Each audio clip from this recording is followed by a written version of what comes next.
Naimbag nga daw Kalinga, na bendisyonan nga bigat Cordillera.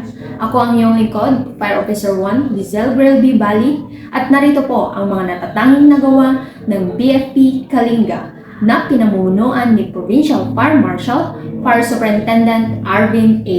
Aquino. Bilang paghahanda sa nalalapit na 29th Kalinga Founding Anniversary at 5th Bodong Festival, nagsagawa ng preparatory meeting ang mga komite para sa maayos, ligtas at masayang pagdaraos ng Festival ng Kalinga. Kasama ang BFP Kalinga ang dumalo sa nasabing pagpupulong.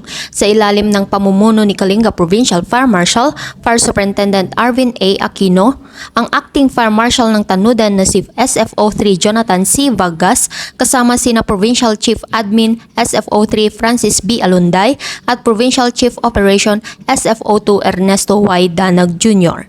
Itinalaga ang BFP Kalinga bilang isa sa mga medical team na kung saan aantabay sila sa nalalapit na trekking event sa Tanudan na gaganapin sa Pebrero 7 to 10, Bodong Bike Fest, Off-Road Show at sa Street Dancing.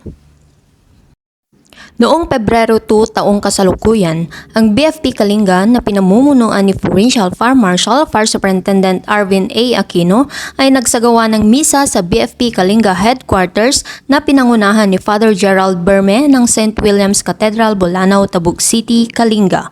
Dinaluhan ang nasabing spiritual na aktibidad ng mga tauhan ng OPFM Kalinga, Tabuk City Fire Station, Rizal Fire Station at Tanudan Fire Station.